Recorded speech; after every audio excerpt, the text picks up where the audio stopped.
There being no other reservation for interpellation, I move to close the period of interpellation on the budget of the Office of the Vice President and that the same be deemed submitted for the body's consideration.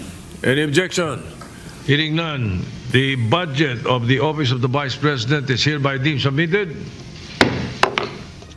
Wala pang 4 na minuto, nakapasa na sa plenary deliberation ng Senado ang panukalang budget ng Office of the Vice President o OVP para sa susunod na taon.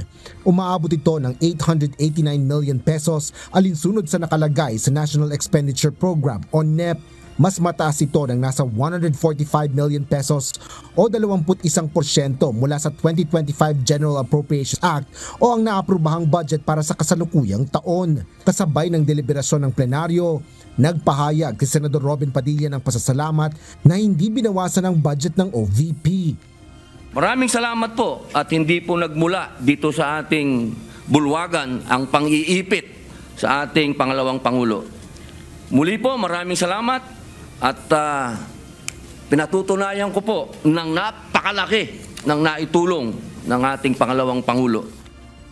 Nagpaabot din ng maikling mensahe si Vice President Sara Duterte kaugnay ng pagpapasa ng Senado sa budget ng kanyang opisina.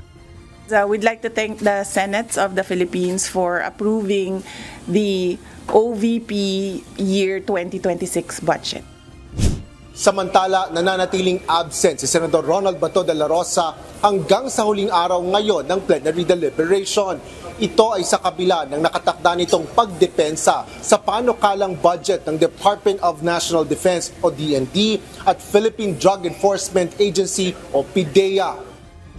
Ayon kay Senate President Vicente Sotto III, walang pakikipag-ugnayan si Senador de la Rosa sa kanya simula nang mag-break ang plenary sessions ng Senado noong October 11. Inako naman ni Senate Finance Committee Chairperson Sherwin Gatchalian ang pagdedepensa sa budget ng mga naturang ahensya. Ngunit hindi sang-ayon si Senador Soto sa pagliban ni Senador de la Rosa sa deliberasyon ng budget ng mga ahensya na kanyang hinahawakan. Hindi okay yun.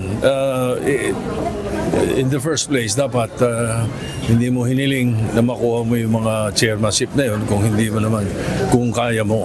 Sana, kung hindi mo kaya, hindi mo dapat hiniling na makuha mo yung mga chairmanship na yun. Especially vice chairmanship ng budget, national defense, napakahalaga eh. So, ipinauubaya na ni Soto kay Gatchalian kung ano ang gagawin sa naturang issue. Plano rin itong siyasatin ng Senate rules kaugnay ng long absences ng miyembro ng Senado. Asher Cadapan Jr., UNTV News and Rescue. Diyos ang aming sandigan, serbisyo publiko ang aming pinahahalagahan.